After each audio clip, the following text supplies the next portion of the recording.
Hello you guys, welcome to the Ranting Shop. It's me Melissa with my bonnet, and today we're going to be reviewing Ready to Love season 4 episode 9. So I laughed out loud a couple of times for this episode, mainly because I just saw some game that was running that was so obvious that it made me chuckle, and then people are being called out and all that good stuff. So let's take it back to the beginning. Okay, so we left off the last episode with Ron and Alexis having somewhat of a disagreement and both calling each other condescending, both not really seeing eye to eye on the religious bit. But during Ron's live, he states that it's not that he was against religion or praying, but more so that in addition to praying, his thing is about going to get things done. But that wasn't it. But either way, I still don't think that they aligned on the religious front. I just don't see it. I see them clashing on how they bring religion into their lives. They differ on that front.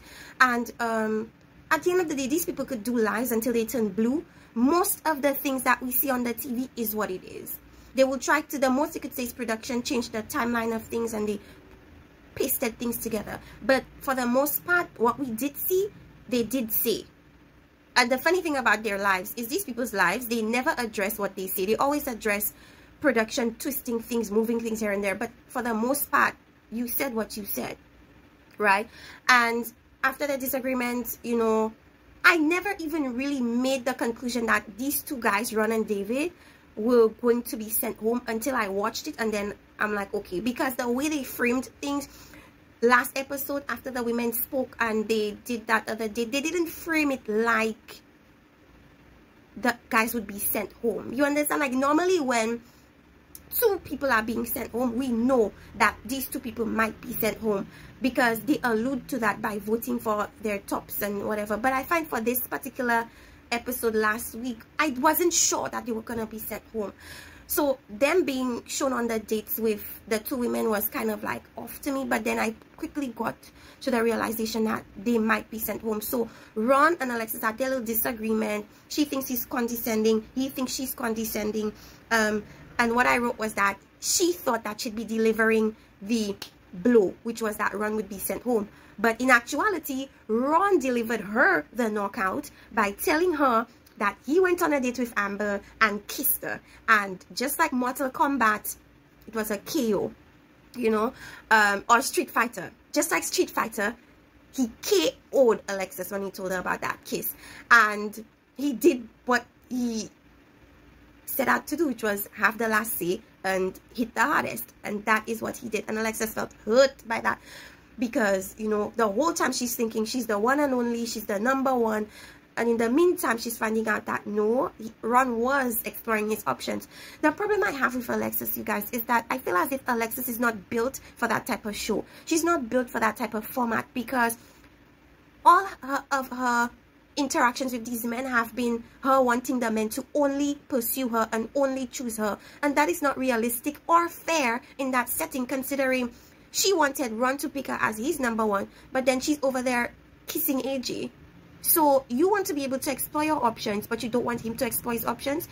So I'm not understanding why she was so upset with Ron for kissing Amber when she was out here kissing AJ. So is it that you want to be able to explore your options, but don't want your matches to pursue their options? How is that fair? How is that fair? But anyways, David and Liz, they were still going back and forth, and then David blurted out that he felt eliminated, and I suppose he wanted to explain to her why he felt eliminated, but Liz just wasn't having it. I feel like at that point she had seen all that she needed to see from David, and she just did not want him to be able to talk his way out of the mess. So she wanted to be able to say what she wanted to say. She wanted to tell him that he was eliminated, wanted to probably discuss why the ladies felt like he had to be sent home. He just wasn't having it. And David doesn't strike me as the type of man that's willing to accept correction or willing to take on accountability. And as I said about David, he's very hypocritical because he was so willing to send Stacey home and tell Stacey about herself, but when it came back to him, he just could not handle it. And let's go into what he said. He said that he's a man of God and integrity, and I said I doubt it, because that's the thing. You put Jesus and God and religion in the forefront, because you're hiding behind it a devil. You're a devil hiding behind religion. He says that the enemy was trying to get ahead of things. And I believe that's why he then sped in the forefront to do his life, to explain away why he did certain things. But it still didn't clarify what he said. It still didn't clarify or change a lot of opinions of David. All it did was actually solidify the fact that he was a controlling individual. Because you want to get ahead of the narrative and want to control how other people view you on the show. But it didn't work, because at the end of the day, you did what you did and you said what you said. Okay? And I was so disappointed in that scene, because I wanted to really hear what David had to say in regards to him explaining himself away about how he came across, about what he did to Liz. But we never got that opportunity. And Liz was disappointed. We were all disappointed. I kind of wish Liz let him speak a bit so I could listen to what he had to say, but it is what it is. One thing that struck me about Alexis was that she said that she agonized about whether to send Ron home or not. And that word agonize, it bothered me a bit, because it's like, if you're getting all the information you need to get about Ron, why are you agonizing about a situation? You guys clash on religion. Your personalities clash. Everything about you two together clash. But then you're agonizing. And I feel like she agonized because she wanted to hold on so much, so desperately to the person that chose her. Because nobody else chose her. Alexis says she felt like her weight had been lifted from her shoulders with Ron. And that she is now able to pursue who she has another connection with. And I was like, who? AJ? Girl, if I was you, I would self-eliminate. We're not seeing it for you and AJ. Absolutely not. Even AJ is not seeing it for you and him. So I'm not understanding what other options you're going to explore. Ron finally said what we were all thinking. And that was that they were too opposite to work.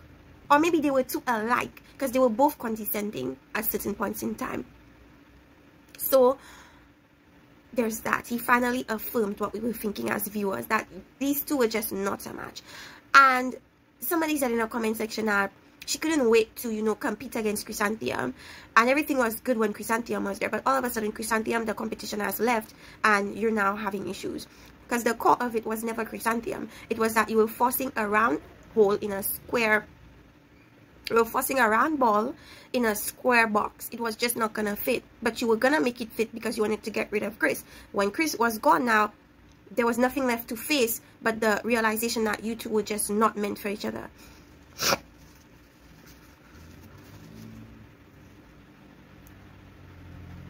The men convene at the lounge, and we find out now that they're going to be heading to a ranch. They're going to be living together in a ranch. Going to be able to get more time with each other and see whether the connection is really going to make it through or not. And who comes first to the ranch? It was first Joel and KG. They get the first glimpse. And then I believe Venetia steps in. And Joel is coming to the conclusion that things are getting down to the wire. And he's going to have to secure his only connection, who is Venetia. Because I believe Joel wants to make it to the end. And that's the thing about these people. It's that the lines are blurred for a lot of them between making it to the end and making a genuine connection. I think for a lot of them, they've come to the realization within themselves that they truly have no connection there. But in order to make it to the end, they're going to make it work, you know, for the show's sake. And I feel like that is extremely unfortunate. And I'm talking about Joel. I'm talking about Joel. I'm talking about Alexis. These two, I'm talking maybe about AJ too. Like, they know they have no connections there at this point. Why are they still on the show? I have no idea. I wrote down that Jason leads with lust. And that's my problem with him. People are like, oh, cute Jason. I have a soft spot for Jason. Oh my gosh, Jason. But Jason is not this sweetheart that you guys are making him out to be. He leads with lust. And not a genuine connection with these people. Especially Liz. When he saw Liz, oh, she has these curls and wearing these clothes. But all we've ever seen him speak about Liz, or all we've ever gathered about his connection with Liz, is that it's the foundation or core of it is lust. And that is very unfortunate on Jason's part, because a foundation on lust is not a foundation at all. It's not a strong foundation. It's not solid. And I think that's all he has with Liz. It's a lust. And his connection is with Kyra. Alexis, again, she's pissed off with AJ that AJ didn't speak to her, or I suppose wasn't there for her after her talk with Ron and break up with Ron. And my thing is, he was never there. He was never there with you. You knew what it was with AJ, just like you knew what it was with Ron. But because Ron chose you, you wanted to force something to work. And because Ron is your only option now, you still want to force something to work with him that we all see is not going to work. Because AJ is more into Kyra than he is with Alexis. And the constant reassurance that she's needing from him, she's not going to get. So it's either she grows some self-confidence and self-esteem as soon as possible, or she leaves, because where she's headed with AJ is just not gonna work. AJ is not the one to give you that constant reassurance that Ron gave you. Like somebody so skillfully said, you have to look for that self-esteem and self-assurance within your own self. When you start to look for validation outside of yourself, you'll be searching forever. And when that validation goes away, you will still be left with your lack of self-esteem and your lack of self-worth. So it's better for you to look for it within yourself. It's more sustainable. You'll always be left with yourself. When other people leave, or when other people say to you, I don't want you, you're not my number one, I don't see it for us.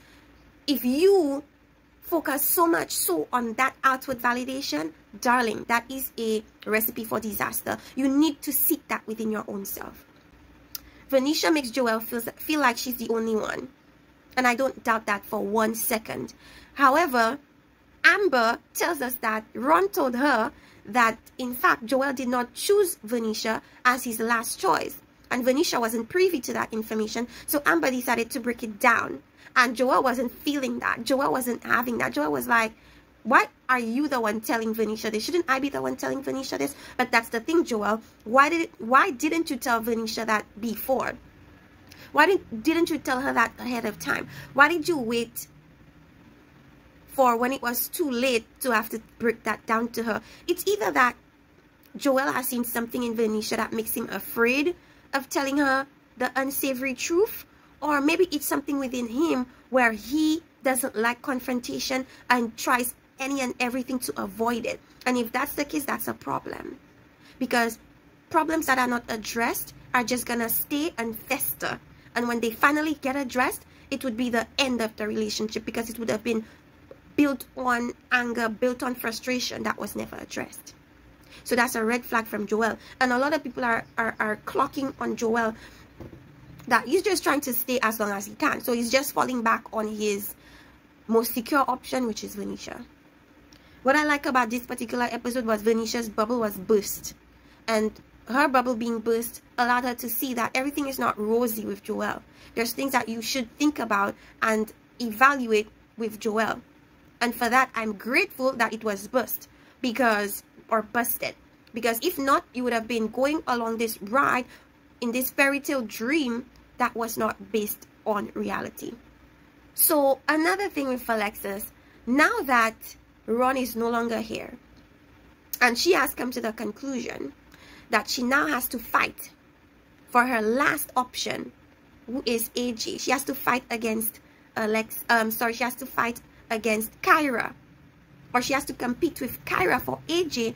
Now she's kind of hating on Kyra. Oh, Kyra is strategic. Oh, Kyra plays chess, not checkers. And actually, that is something to be admired about Kyra, because they are very opposite, Kyra and Alexis, in that Kyra plays the game strategically and does not let her emotions come in the way or cloud her judgment. Whereas Alexis, because she's riddled with self-esteem issues, she has made her emotions come in the way of her judgment. And Alexis hating on Kyra for that is only because she lacks that. She admires that from Kyra, and she lacks the ability to do what Kyra does. And let me tell you guys, we all know that a fight between her and Kyra would end in her losing. And she knows that. She knows she would lose. I said that instead of her hating on Kyra's strategy, that's the strategy she should have had from the very beginning. Kyra said that she's not making decisions based on who has chosen her. And I thought that was a dig at Alexis. Instead of choosing people who chose her, she's choosing people who's the best fit for her. And I have to agree with Kyra for that.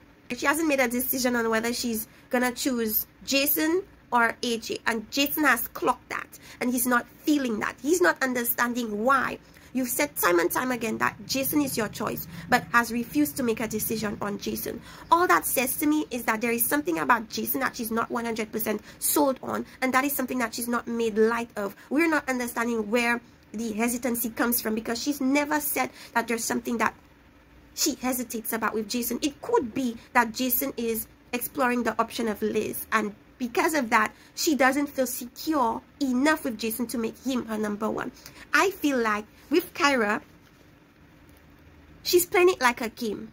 And her thing is that if Jason hasn't secured her and only her as his option, she's not going to secure him and only him as her option. So that's what it is. The conversation that AJ had with Jason has led him to the realization that although he's been trying his best to get Kyra to see another version of him and to, you know, take him as a serious contender, it is all in vain, because he is still, or she is still, choosing Jason as her number one. So he's coming to the thought of, maybe I shouldn't be so stuck on Kyra, because no matter what I do, Kyra is still choosing Jason.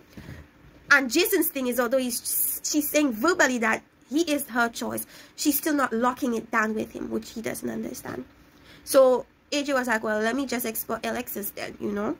Jason, AJ, Kyra and Liz go horseback riding. We didn't see all the conversations with them. We didn't see really the conversation with Jason and Liz, and we didn't see the conversation between AJ and Kyra. So, I don't know. I said that Joel was very vindictive in terms of his decision to choose Kyra as his number one. And Venetia felt betrayed by that. Joel feels like at that moment he was honest, but the problem is that he didn't say or communicate that to Venetia. So Venetia is there in her fairy tale bubble thinking everything is hunky-dory, but in the meantime, Joel is making decisions contrary to that, and she just felt hurt and left that, as any female would. She left the conversation with Joel feeling like she's done with the situation. So KJ, upon hearing or understanding Venetia's perspective, comes back to Joel to tell him, hey, you need to fix that, because Venetia is done with you at this point. And upon hearing that, upon hearing KG's point of view that you need to take accountability and you need to self-assure her, you know, a bell rings in Joel's head, and then he takes it upon himself to give her the apology that she had been wanting from him and give her that self-assurance that she'd been craving. Now, that's a problem.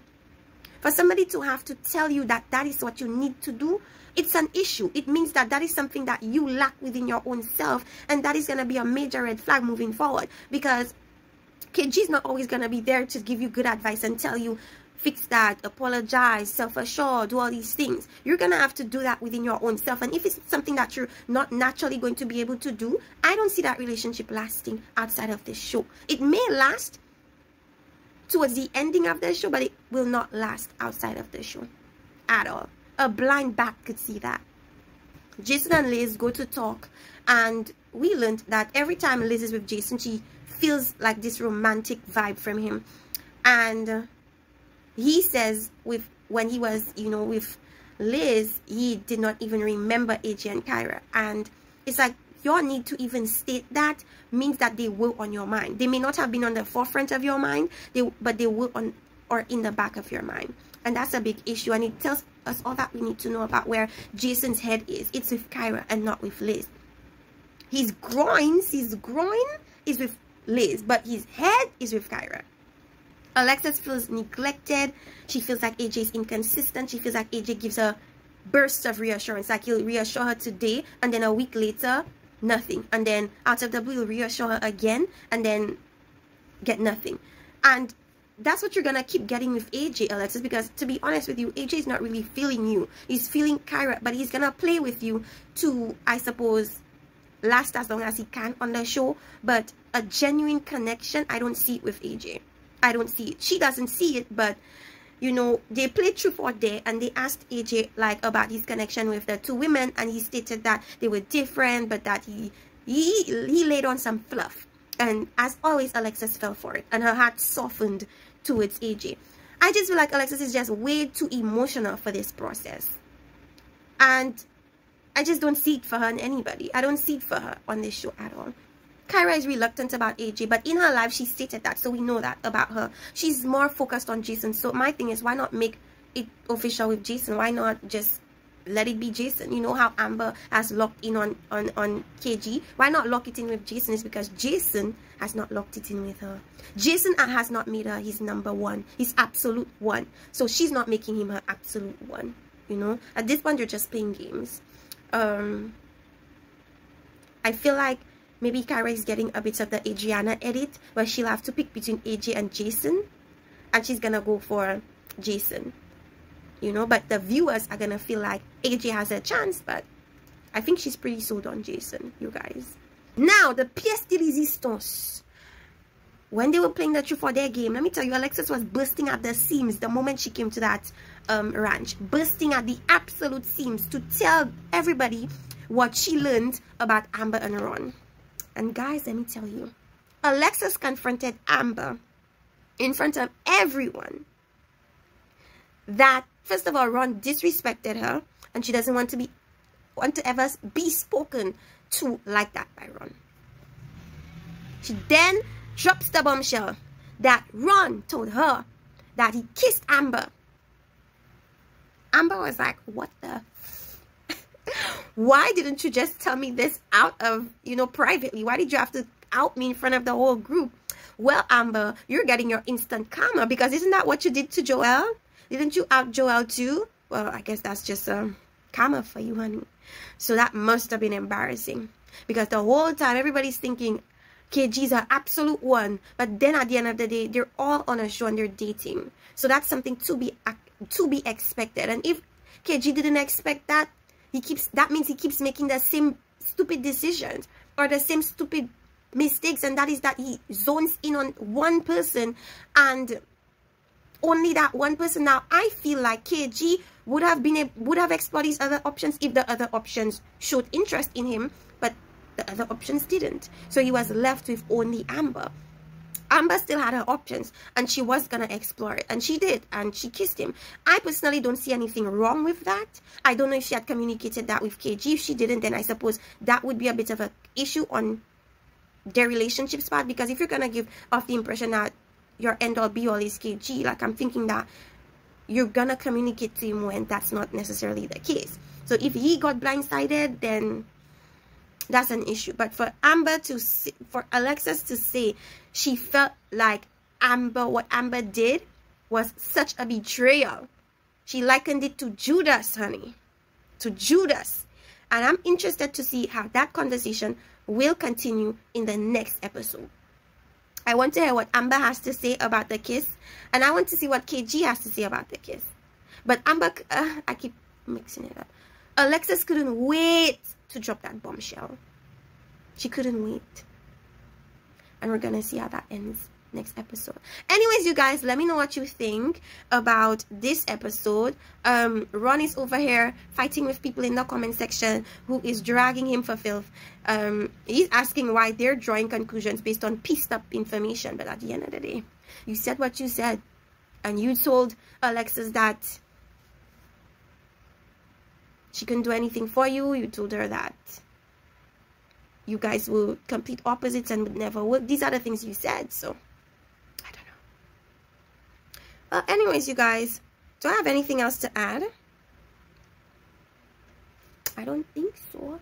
I believe this week or next week, a woman is gonna be sent home, or maybe two. So is it gonna be Alexis? Is it gonna be Liz? We have to stay tuned to find out. Let me make my final 3 prediction. Let me make my final 3 prediction before I end. My final 3 prediction is Amber and KG, despite the little issue that you're gonna have next episode. It's gonna be KG and Amber, number 1. Number 2 is gonna be Mr. Joel and Miss Venetia, despite the issue. And last but not least, it's going to be Kyra and Jason.